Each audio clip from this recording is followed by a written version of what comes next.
Welcome to week 6 of Self and Society Interviewing Skills, and we're joined this week by Jenna Price, Senior Lecturer in Journalism, and Belinda Middleweek, also Senior Lecturer in Journalism. Thank you both. Let me begin with you, Jenna. What are the 3 tips you would give students who are about to go off and do their first interview? I really only have one tip, and it's PPPPP. Preparation prevents piss poor performance. And I would say to you, all of you who are doing this interview skills video, to know everything you can about the person that you're about to interview. In fact, I always like to think that I'm going to know exactly what they're going to say to me before they say it. So any surprises are good, but your preparation has to be beyond just skimming their Wikipedia entry. In fact, you know, Wikipedia is really last resort. And reading everything that's ever been written about them. Going into Factiva, doing newspaper article checks, seeing what you can find on Google Scholar, being really well prepared, because once you've done the preparation, almost nothing can surprise you. And Belinda? Look, I'd have to agree with Jenna there. So 1, do your research. As Jenna said, know everything that you can about your interviewee. 2, prepare. Decide how you're going to structure the interview. Is it going to be in chronological order?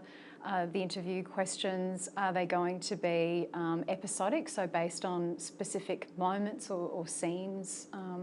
Or is it going to be thematic? Are you going to be talking around discussion topics? And thirdly, consider your own motivations for doing the interview.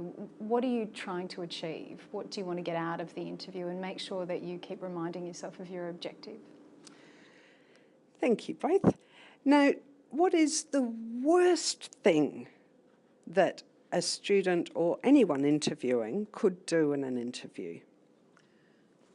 So I've done some pretty terrible things myself. I was interviewing a woman whose biography I had read, and in it she said that she'd sent her children off to boarding school when they were 5. So although there were 700 other pages in the book, all I could focus on was this one episode where this woman had sent 5-year-olds on a train to boarding school. So instead of doing the usual warm-up chit-chat, how are you, lovely frock you've got on, I do admire your shoes, I sat down and said to her, how could you have sent your children to boarding school at 5? At which point she burst into tears, and then I burst into tears. And the person who was facilitating the interview just hustled in and looked at me and said, what have you done? And I said, it was just the most important thing. So never start with the most important thing. Never start with the thing that's going to bug them straight away. So start with friendly. Where'd you get those shoes? I do love that dress. Where'd that come from? Little bit of chit-chat.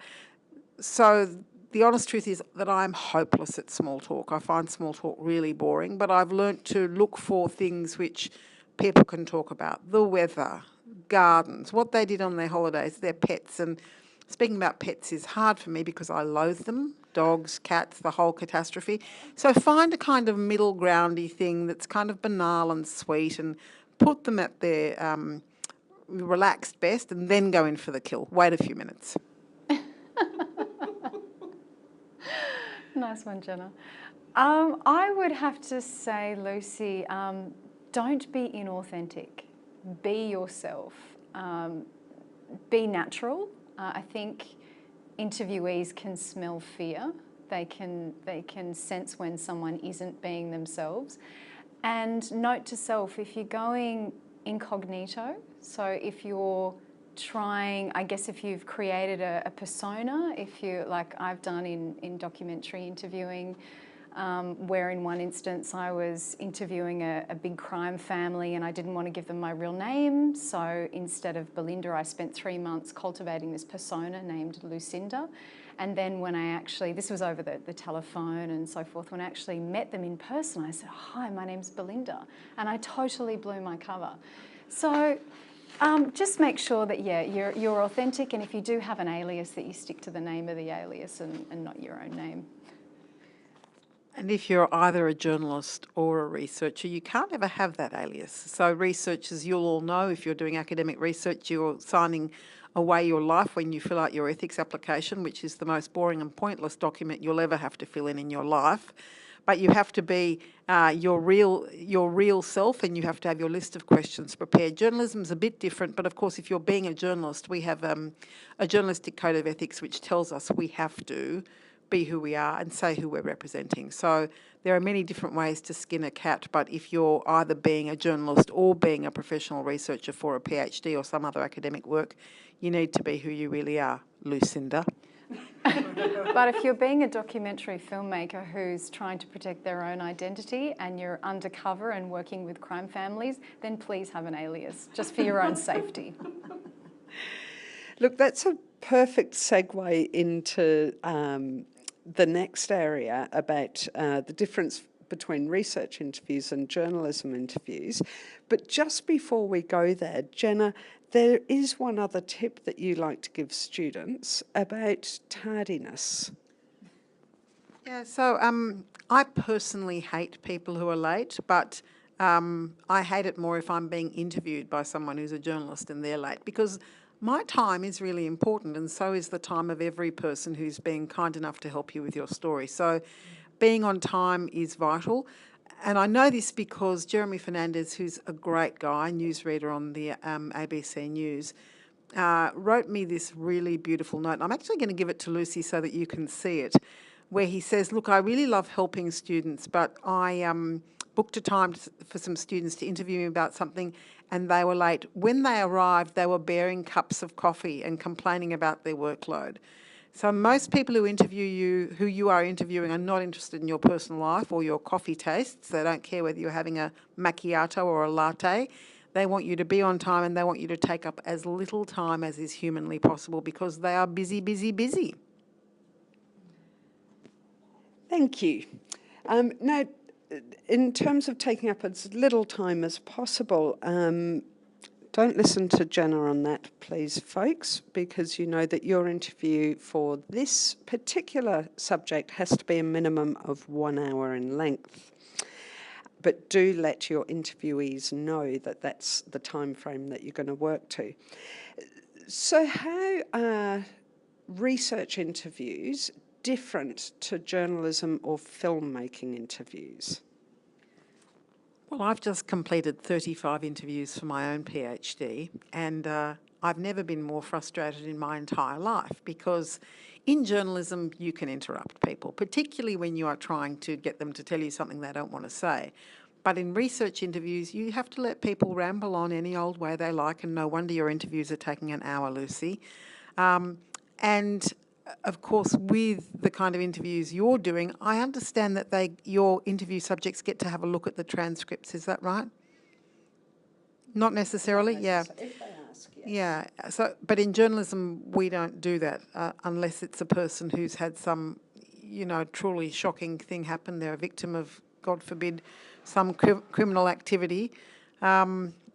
So yes, research interviews are lengthy, and when we're doing a big data set, we try and ask them very similar questions, whereas we don't usually do that in journalism.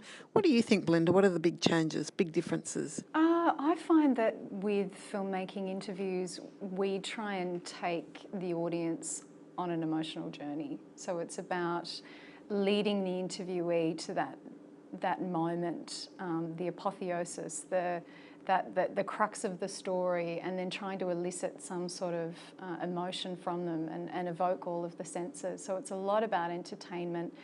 But in the journalism interviews that I've done, it was very much about getting to the facts straight away, as opposed to trying to elicit that pathos. So I think for me the difference lies in, one is a lot about emotion and perhaps getting to the truth through emotion, as opposed to getting to the truth through cold hard facts. Would you agree with that? Yeah, I think that's true, and I think if you're someone like me, I have a terribly short attention span, which I know I have in common with people 40 years younger than me. I had real serious trouble concentrating for an hour while people spoke for my PhD interviews. So I gave myself a little kind of framework pathway to take them along so that everything was the same and that I could keep myself interested with new questions. I mean, it was funny, quite a few of the interviewees said, "Oh, I really loved it. You were so interested in me," but actually I made the framework so I didn't die of boredom. And so I recommend that to everyone, having a really good list of questions. But for journalism, of course, you can go off-piste, which is some kind of fancy snow word for not the usual track. But in a research interview, I think it's certainly true for my PhD supervisor asked me to ask the same questions with just a few additions. Thank you both. And I think I just wanted to pick up on something you were talking about, Belinda, and that most of my research or most of my interviewing is for research, and I typically interview for 1 to 2 hours as I'm trying to understand really deeply how someone experienced a particular event, and that takes some time. But I was recently asked by a filmmaker to do some interviews for him because I was in Indonesia for a key event that he'd organised someone to film. And I had interviewed this woman about her journey as a refugee a few days earlier, but she was also involved in a documentary, and her husband had drowned at sea. And I was interviewing her on the day that she was getting resettled to Canada. So she had come to Indonesia looking for him. And so leaving Indonesia and being resettled meant accepting his death. And she had previously refused to do that. And the filmmaker, I was on Skype with him, asked me to ask her directly, where do you think your husband is? How do you think he would feel about you resettling? So going straight for the emotional impact. Now that is something that we would never do in a research interview. We would never be seeking drama, which doesn't mean you don't get drama, but we're not thinking about how will this appear in print or on screen later on. Whereas when I had interviewed this woman, I was much more interested in the quiet, intimate part of trying to understand this key part of a refugee journey of hope and loss all wrapped up together in this onward movement for her. So a very, very different approach. That's, of course, a structural problem. I mean, because you are an academic and you are employed full-time and you don't have to produce 1,000 pieces of drama a week, whereas people who are filmmakers, they're piece workers, really. I mean, you're the opposite of a piece worker, and journalists are the opposite of piece workers if we're employed, or we are piece workers and we have to turn out a lot every time. Peace as in a small piece, or as in peace and war? As in piece workers, the people who are paid, like my mother was paid when she came, per piece. Journalists are usually piece workers, filmmakers are piece workers, and academics are, salaried, exactly. So that's why there's a different pace and a different way of doing it, because you eventually get the drama, but most of us don't have the benefit of a 35-hour week to find one piece of drama, in our defence. It wasn't an attack. Okay, I think we have to leave it there, but any last comments before we do? When I was talking about research, it's really important that you do a good job of that. So it means not spending 5 minutes on Google. It means going to Google and making notes. It means going to Google Scholar and making notes. And if you're using Google Scholar, it means going and setting the time settings within recent time, so 2015, 2016, 2017. It means going to Factiva, and good preparation for an interview requires a lot of time. So it's not just the interview itself that's the work, it's everything beforehand. And I mean, sometimes it can take me a really long time to be ready for that, sometimes that 10-minute interview, but you will have better results if you know as much about the person as they do themselves. On that matter of research, most of the students are not interviewing public figures. They're interviewing friends, family, neighbours, so that they probably won't appear in Factiva or have a wiki page.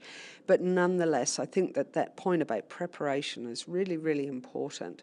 So if you know that someone was born in London in 1928, then you can predict a few events that they will have lived through, and you should make sure that you know what they are and that you can contextualise the significance of when and where they were born and what nationality or ethnicity they are, so that you have a framework of how to direct your questions, even if they're not a famous person and you don't know 100% that this was their experience.